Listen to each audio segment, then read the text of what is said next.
কনফারেন্সে প্রেস কনফারেন্সে সমস্ত সাংবাদিক বন্ধুদেরকে আমরা স্বাগত জানাচ্ছি। আপনারা জানেন যে পশ্চিমবঙ্গের বুকে একদম প্রথম বলতে গেলে সমস্ত স্তরের কর্মচারীদেরকে ঐক্যবদ্ধ করে সমস্ত দল রাজনীতির ছোঁয়া চেরিয়ে ঐক্যবদ্ধ আন্দোলন প্রতিষ্ঠার ক্ষেত্রে সংগ্রামী যৌথ মঞ্চ যে নজির সৃষ্টি করেছিল এবং একের পর এক আন্দোলন দিয়ে পশ্চিমবঙ্গের বুকে একটা ধারাবাহিকতা প্রদর্শন করে গেছে, সেই লড়াইয়েরই স্বীকৃতি স্বরূপ আজকে বিধানসভাতে বাজেট পেশে আমাদের যে দাবিগুলো ছিল, যেমন ধরুন অস্থায়ী কর্মচারীদের বিষয়। আমরা জানি যে সমস্ত স্তরের অস্থায়ী কর্মচারীদেরকে স্বার্থ রক্ষা করা যায়নি, যাদেরকে যায়নি তাদেরকে নিয়ে আমরা আলাদা করে সরকারের দৃষ্টি আকর্ষণ করার চেষ্টা করব এবং আশা করি সেগুলো সমাধান হবে। সকলে হয়তো খুশিও হতেও পারেননি তাতে, সেগুলোকে নিয়ে সরকারের সাথে আলোচনা হবে, কথা হবে। শূন্য পদে নিয়োগের যে বিষয়টা আমরাই হয়তো প্রথম পশ্চিমবঙ্গের বুকে এইভাবে মানুষকে সচেতন করেছিলাম যে 6 লক্ষ শূন্য পদ আছে, সেখানে নিয়োগ না হলে পরে রাজ্যটা বৃদ্ধাশ্রম হয়ে পড়ছে। সেই জায়গা থেকে 50,000 নিয়োগের ঘোষণা হয়েছে। মুখ্যমন্ত্রী আমাদেরকে বলেও ছিলেন যে 50,000 স্থায়ী নিয়োগ করা হবে স্থায়ী পদে, এবং সেই নিয়োগের ক্ষেত্রে কোনো রকম কোনো দুর্নীতি যাতে না ঘটে আমরা সেটা দেখব। কর্মচারীদের বকেয়া মহার্ঘ ভাতা 42% বকেয়া ছিল বর্তমান রূপার। যদি সেভাবে ধরতে যেতে হয় তাহলে 1/1/2016 থেকে এখনো পর্যন্ত, আর যদি অ্যাকচুয়াল এফেক্ট ধরেন তাহলে 1/1/2020 থেকে এই যে 6 বছর, এই 6 বছরে বহু লড়াই করার পরে বর্তমান ডিএর 18% আমরা আদায় করতে পেরেছিলাম। তারপরে লড়াই, বহু প্রতিহিংসা, সমস্ত কিছুকে অতিক্রম করে গিয়ে একটা নতুন সরকারের বদল, এবং একটা নতুন সরকারের আশা। সেই সরকারের যিনি মুখ্যমন্ত্রী হলেন, ঘটনাক্রমে তিনি বারবার আমাদের আন্দোলনের পাশে থেকেছেন, প্রায় প্রত্যেকটা আন্দোলনের পাশে থেকেছেন। যে কথা তিনি দিয়েছিলেন, আমরা সংগ্রামী যৌথ মঞ্চ ভোটের পূর্বে আমাদের দাবি দাওয়া নিয়ে প্রত্যেকটা রাজনৈতিক দলের কাছে গিয়েছিলাম যে আমাদের এই দাবি দাওয়া সেগুলোকে পূর্ণ করার বিষয়ে আপনাদের দৃষ্টিভঙ্গি জানান। তার মধ্যে এখন যারা শাসক দলে আছেন তারা একাধিক বৈঠক করেছেন এবং বলেছেন যে আমরা আমাদের সংকল্পপত্রে আপনাদের স্থান দেওয়া শুধু নয়, আমাদের সমস্ত স্তরের মানুষজন ওপেন মিডিয়াতে কথা বলবেন, জনসভাতে বলবেন, এবং আমরা ক্ষমতায় এলে আমরা আপনাদের দাবির পূর্ণতা দেব, শুধু সরকারটাকে বদলান। আমরা সর্বস্ব পণ করে একটা স্বৈরাচারী সরকারের পতন ঘটিয়েছি। আজকে প্রথম বাজেট পেশ, সেই বাজেটে বর্তমান বকেয়ার 20% দেওয়া হয়েছে। মুখ্যমন্ত্রী বলেছেন আজকে প্রেস কনফারেন্স করে যে বাকিটাও আমরা মিটিয়ে দেবো, আমাদেরকে সময় দিন, আমাদেরকে কোঅপারেট করুন। প্রচুর দুর্নীতি হয়েছে, সেই দুর্নীতি, প্রাতিষ্ঠানিক দুর্নীতি কথাটাও সংগ্রামী যৌথ মঞ্চই প্রথম বলে, এবং এই প্রাতিষ্ঠানিক দুর্নীতির বিরুদ্ধে বিগত 4 বছর ধরে লড়ে যাচ্ছে। 4 তারিখের পর সেই লড়াই আরো তীব্র হয়েছে। মুখ্যমন্ত্রী এই লড়াইয়েও আমাদের সহযোগিতা চেয়েছেন, আমরা করতে প্রস্তুত। আমরা চাই পশ্চিমবঙ্গবাসী সরকারি ডিপার্টমেন্ট থেকে সমস্ত ধরনের দুর্নীতির মুক্ত একটা পরিষেবা পাক। আমরা ভরসা রাখছি মুখ্যমন্ত্রীর প্রতি, এবং তার সাথে রাজ্যবাসীকে এটা দেখানোর যে প্রতিপক্ষ বা সরকার যতই প্রবল প্রতাপান্বিত হোক না কেন, মানুষ যদি নিজেদের অধিকার সচেতন হয় এবং সেই সচেতনতার পূরণের জন্য যদি লক্ষ্যকে স্থির করতে পারে, দল রাজনীতির সাহায্য না নিয়েও সেই লড়াইয়ে যে জয়লাভ করা যায়, আজকের এই যে দিন, সেই দিন তারই সাক্ষ্য বহন করছে। 4 তারিখের যখন সরকার বদল হচ্ছে তার আগে পর্যন্ত বিগত সরকারের মুখ্যমন্ত্রী বিশ্বাস করতে পারেননি যে সরকারটা চলে যেতে পারে। আমরা জানতাম যে সরকারটা থাকবে না। সরকারটাকে না থাকার জন্য কর্মচারীরা যেভাবে লড়াই করেছেন এবং তাকে নিজেকে লড়তে হয়েছে, এই সরকারের বিগত জামানার যে আমলাতন্ত্র ছিল সেই আমলাতন্ত্রের বিরুদ্ধেও তারা কিন্তু চাননি যে সরকারটা চলে যাক, কর্মচারীরা চেয়েছিলেন। অর্থাৎ কর্মচারীদের সাথে লড়াই করে কোনো সরকার যে টিকে থাকে না, পশ্চিমবঙ্গের বুকেও আমরা সেটাকে প্রমাণ করাতে পেরেছি। এবং মানুষের কাছে আরেকটা উদাহরণ আমরা তৈরি করলাম যে লড়াই করার জন্য কোনো প্রাতিষ্ঠানিক দল রাজনীতির হাত ধরে লড়াই করতে হবে এটারও বাধ্যবাধকতা কিন্তু নেই। লড়াই সততা এবং নিষ্ঠা দিয়ে হয়। বিগত 4 বছর ধরে আমরা সেটাকেই করে গেছি। আজকে মনে পড়ছে যে এই মঞ্চ সেই মঞ্চও একটা নজির সৃষ্টি করেছে। এই মঞ্চ, যে মঞ্চে একবার ৪৫ দিন, একবার ৫২ দিন অনশন হয়েছে, আমাদের উপর অসংখ্য অত্যাচার হয়েছে, আমাদের পরিবারের ক্ষতি করা হয়েছে, চাকরি নিয়ে টানাটানি হয়েছে, ডিটেলমেন্ট করে দূর দূরান্তে পাঠানো হয়েছে, সেই সমস্ত স্তরের নেতৃত্ব, সাধারণ কর্মচারীদের ঐক্যবদ্ধ প্রচেষ্টার জয়লাভ আজকে আমরা বিধানসভায় দেখতে পেলাম। আমরা বিধানসভায় আরো একটা ইতিহাস তৈরি হতে দেখলাম, যখন ক্ষমতার অলিন্দ থেকে একটা সময় শাসক যেখানে ঘেউ ঘেউ করবেন না বলেছিলেন, সেই জায়গা থেকে বিধানসভায় দাঁড়িয়ে অর্থমন্ত্রী যখন বললেন যে আমরা এই রাজ্যের শিক্ষক কর্মচারীদের যে লড়াই, সেই লড়াইকে আমরা স্মরণ করছি কৃতজ্ঞ চিত্তে। আমার মনে পড়ছিল সেই দিনকার কথা, যেদিন এই রাজ্যেই একজন প্রখ্যাত মানুষ, জগৎজয়ী মানুষ, অন্যায়ের বিরুদ্ধে প্রতিবাদ করার জন্য একটা চরিত্রকে সৃষ্টি করেছিলেন। সেই চরিত্রের নাম উদয়ন পণ্ডিত।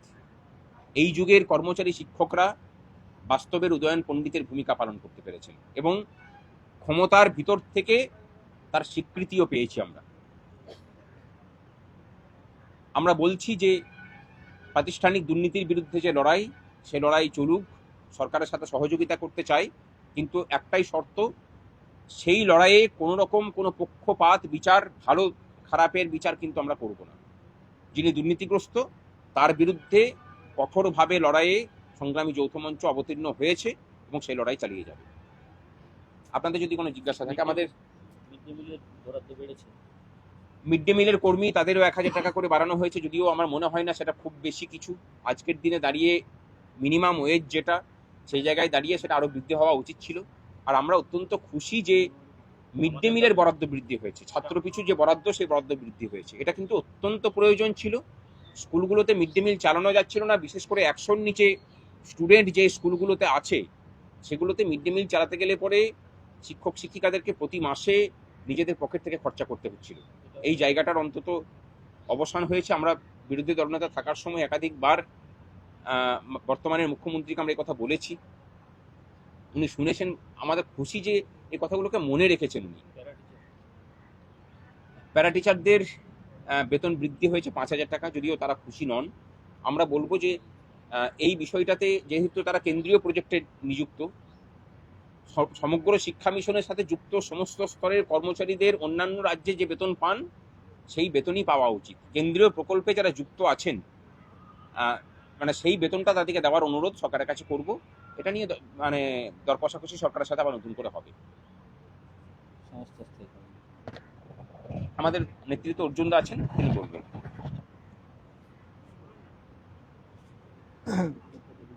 সংগ্রামী যৌথ মঞ্চ তার ৪ বছরের নজিরবিহীন লড়াইয়ের মধ্যে দিয়ে দেখিয়ে দিল যে দলমত নির্বিশেষে সরকারি কর্মচারী শিক্ষকদের ঐক্য শেষ অবধি জয়যুক্ত হয়।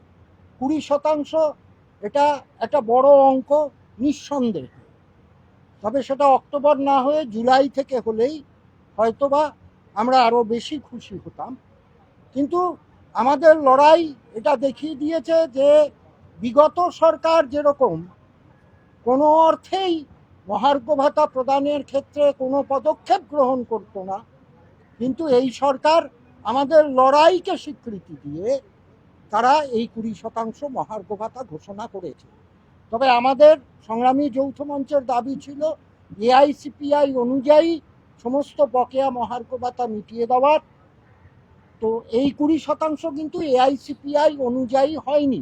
আমরা আশা রাখবো যে ভবিষ্যতে এই সরকার এআইসিপিআই অনুযায়ী আমাদের বকেয়া মহার্ঘ ভাতাগুলো মিটিয়ে দেবেন এবং ষষ্ঠ বেতন কমিশনের যে বকেয়া রয়েছে, সুপ্রিম কোর্টের রায় অনুযায়ী ৮ থেকে ১৯-এর যে বকেয়া, সে বকেয়াও এই সরকার মিটিয়ে দেবেন বলেই আমরা সরকারের কাছে দাবি রাখছি।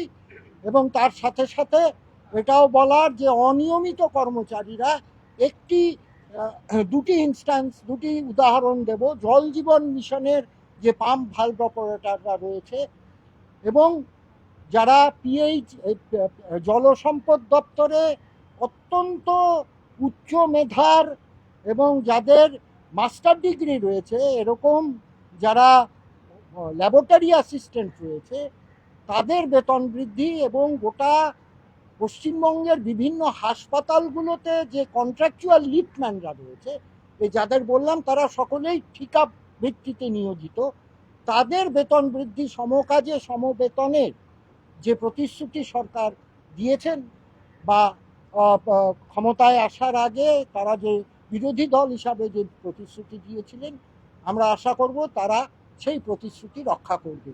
প্রতিশ্রুতি যদি রক্ষিত হয় তাহলে ছায়ার সঙ্গে লড়াই করে কেউ গাত্রে ব্যথা করে না, কিন্তু প্রতিশ্রুতি যদি রক্ষিত না হয়, সংগ্রামী যৌথ মঞ্চ যে লড়াই শুরু করেছে সেই লড়াইয়ের ধারাবাহিকতা সে বজায় রাখে। ধন্যবাদ। আপনাদের কিছু যদি প্রশ্ন থাকে, গ্রান্টিং একটা আমরা মনে করি যে এটা তুলনা করতে হবে যে 10 মানে 2016 বা 2019 থেকেও যদি আমি ধরি, রোপার পর থেকে 72 মানে 6 বছর 6 মাস মানে 78 মাসে যেখানে 18% ডিএ বৃদ্ধি হয়েছে, সেখানে এই 44 দিনে সরকার শপথ গ্রহণ করার পরে 44 দিনের মধ্যে যে 20% দিয়ে ঘোষণা করেছে, সেইটা আমরা আমাদের কর্মচারীর কাছে একটা সম্মানজনক মনে করি। এবং এই 20% একসঙ্গে দিয়ে ঘোষণা আমার মনে হয় এই রাজ্যের ইতিহাসে একটা ঐতিহাসিক ব্যাপার। এরকম কোনো সরকার আগে কখনো বলতে পারবে না যে এইভাবে একসঙ্গে এক লপ্তে 20% দিয়ে ঘোষণা করেছে সরকার গঠনের 44 দিনের মধ্যে। এবং এইটাতে আমরা আশা জাগ্রত হয়েছে আমাদের কাছে যে আমাদের সম্পূর্ণ দাবি কেন্দ্রীয় হারে সেই সরকার চললে আমরা জানি অর্থনৈতিক সংকটের কথা, আমরা রাজ্যের মানুষের স্বার্থ সবার কথা জানি।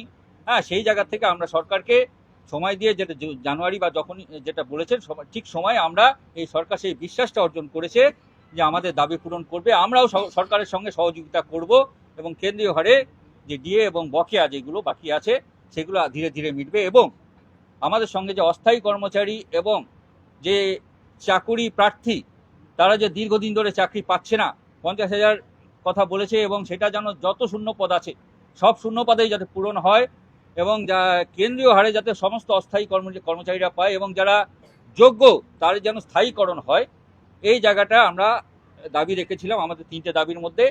আমরা সেই দাবির সঙ্গে এখনও আছি এবং সরকারের সঙ্গে আমরা সেটা সরকারকে বোঝানোর চেষ্টা করেছি। আমরা সরকারের সঙ্গে কথা বলবো, সহযোগিতা করব। আগামী দিনে যেটা পূরণ হয়, সরকার যে রাস্তায় গেছে, যে একটা ঐতিহাসিক 20% দিয়ে ঘোষণা, যেটা কোনো সরকার করতে পারেনি এত আর্থিক অসুবিধার মধ্যেও, আমরা আশা করি এই সরকার সেই দাবিগুলো আমাদের পূরণ করবে। চিন্তা কি বলবো? আচ্ছা, আপনাদের কিছু প্রশ্ন থাকলে করতে পারেন। ভালো হলো।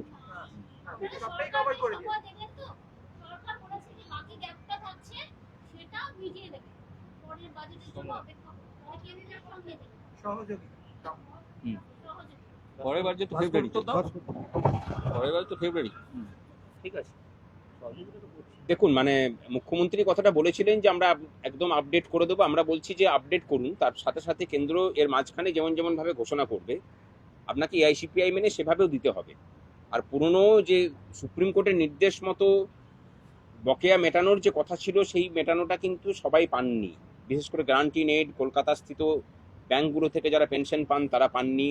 ওয়ার্ক চার্জ এমপ্লয়ি, পুলিশের যারা হোমগার্ড আছেন, তাদের বিষয়টা এবার মুখ্যমন্ত্রী দেখুন।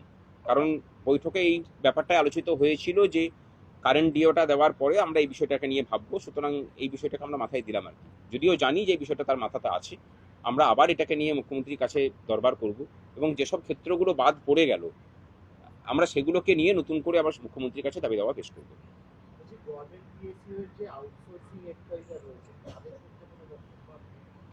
হ্যাঁ, আমরা দেখুন, মানে আমরা প্রত্যেকের স্বার্থগুলোকেই সুরক্ষিত করার জন্য লড়াইটা কিন্তু করছি।